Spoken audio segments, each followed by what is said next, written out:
अभी अभी ये बड़ी खबर आई है कि हेमंत सोरेन ने बीजेपी को जबरदस्त झटका दिया है और वो झटका इतना बड़ा है जो बीजेपी को खलेगा। इस पर ज्यादा जानकारी के लिए हमारे वरिष्ठ सहयोगी आशुतोष जी हमारे साथ फोन पर जुड़े हुए हैं। आशुतोष जी, क्या है वो झटका आखिर?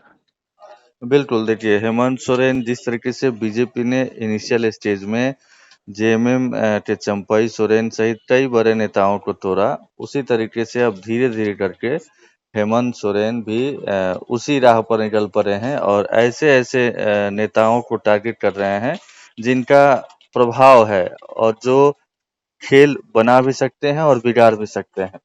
इसी कड़ी में आज जो बड़े नेता शामिल हुए हैं वो हैं, उनका नाम है प्रणब वर्मा, जो कि पूरी फैमिली के साथ और अपने समर्थकों के साथ जेएमएम के सदस्य बन गए हैं।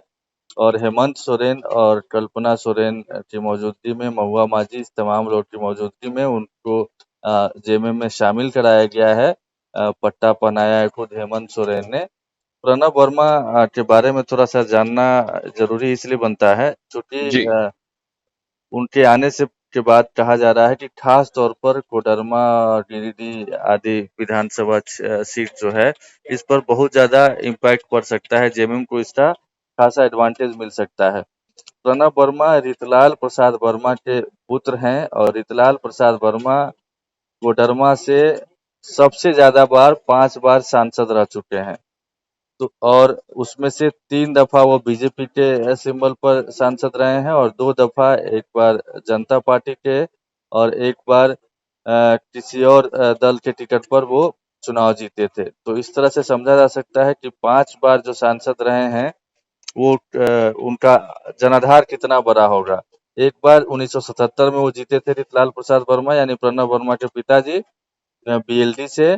उसके बाद 1980 में जीते थे वो जनता पार्टी के टिकट पर। फिर 1989 में वो भाजपा के सिंबल पर जीते थे। फिर 1996 में भाजपा के सिंबल पर और फिर 1998 में बीजेपी के सिंबल पर। इस बीच में 2 बार बैक टू बैक वो चुने भी गए, लेकिन तीसरी बार हैट्रिक बनाने से उनको तिलकधारी प्रसाद सिंह जो कांग्रेस थे उन्होंने रोका। लेकिन फिर भी एक बड़ा आधार रहा है उस इलाके में, उस बेल्ट में, उस पॉकेट में रितलाल प्रसाद वर्मा, और उनके नहीं रहने के बाद अब प्रणब वर्मा का भी बड़ा प्रभाव माना जाता है।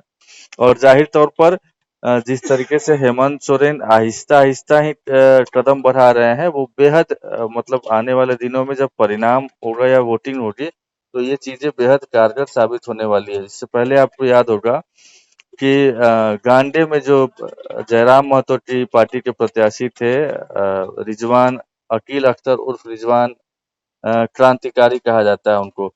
जी। उनको भी मतलब किसी को भी अंदेशा नहीं था कि कब से खेल चल रहा है, और अचानक जब नामांकन की प्रक्रिया पूरी हो गई और अब जेएलकेएम चाहकर भी वहां पर प्रत्याशी देने की स्थिति में नहीं रहा, उस वक्त में रिजवान क्रांतिकारी को हेमंत सोरेन ने जेएमएम में शामिल करा लिया। तो ये एक बड़ा झटका कहा जाएगा। और कल्पना सोरेन के लिए जो थोड़ी बहुत भी शंका थी, थोड़ी बहुत जो बातें कही जा रही थी कि शायद वो मुस्लिम वोट बैंक पर में सेंध लगा सकते हैं रिजवान क्रांतिकारी, तो उसको भी हेमंत सोरेन ने साध लिया। उसको भी मतलब जो डैमेज हो सकता है उसको समय रहते कंट्रोल कर लिया।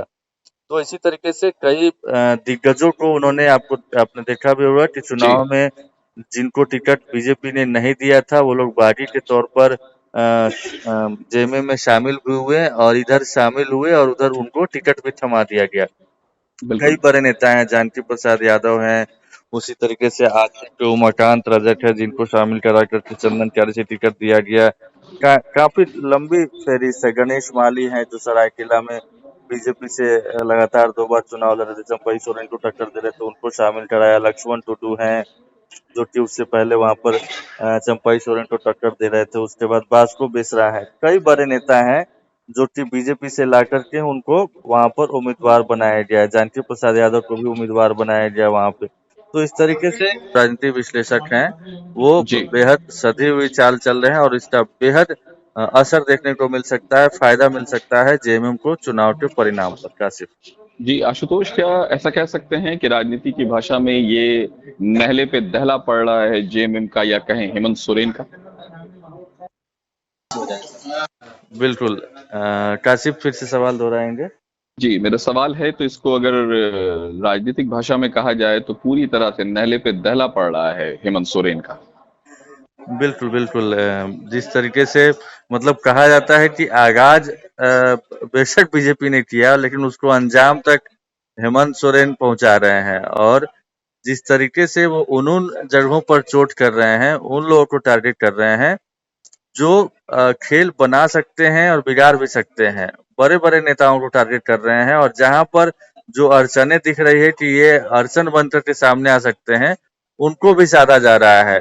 जैसे रिजवान क्रांतिकारी को कहा जा रहा था कि वहां पर वो चोट पहुंचा सकते हैं, मतलब जेएमएम के वोट बैंक में सेंध लगा सकते हैं, खासतौर पर मुस्लिम वोट बैंक में। तो वहां पर उन्होंने रिजवान क्रांतिकारी को अपनी पार्टी में शामिल करा लिया। अब जी, प्रणब वर्मा को शामिल कराया है, जिनका प्रभाव राजनीतिक पुराना परिवार रहा है, जिनका प्रभाव पूरे इलाके पर है, उनको शामिल करा लिया। तो जाहिर तौर पर ये बड़ा मतलब कदम बढ़ाते हुए नजर आ रहे हैं हेमंत सोरेन। और जिस तरीके से बीजेपी ने टिकट का बंटवारा किया है, कई बाहरियों को टिकट दिया, उससे काफी सारे नेता हैं जो क्षुब्ध भी हैं, और अभी भी वो लोग संपर्क में हैं।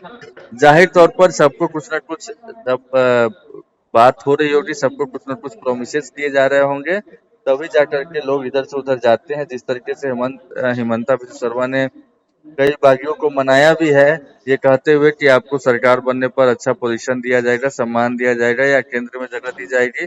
उसी तरीके से हेमंत सोरेन भी सबको कुछ न कुछ प्रॉमिस, जैसे कई लोगों को टिकट भी दिया उन्होंने, और अब जब टिकट का बंटवारा संपन्न हो चुका है, खत्म हो चुका है, तो आने वाले दिनों में सरकार बनने पर उनका क्या रोल हो सकता है, ये भी बातचीत होने के बाद ही सब लोग आ रहे हैं, जा रहे हैं।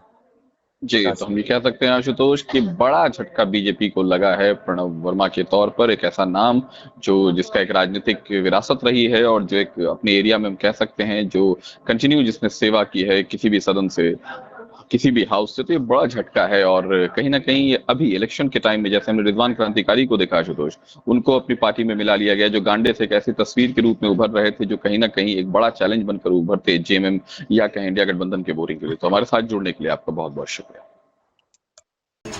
मैं आपको आश्वस्त करता हूं, अभी तो हमारे पास जो 5 साल का कार्यकाल रहा, बहुत उतार चढ़ाव वाला रहा, आप लोगों ने देखा। इन चुनौती भरा परिस्थिति में भी बहुत सारे काम हुए, लेकिन बहुत सारे काम अभी भी अधूरे हैं। हम लोग जात धर्म से ऊपर उठकर सभी वर्गों को, सभी समाजों को साथ ले जाने का हम लोगों का संकल्प है।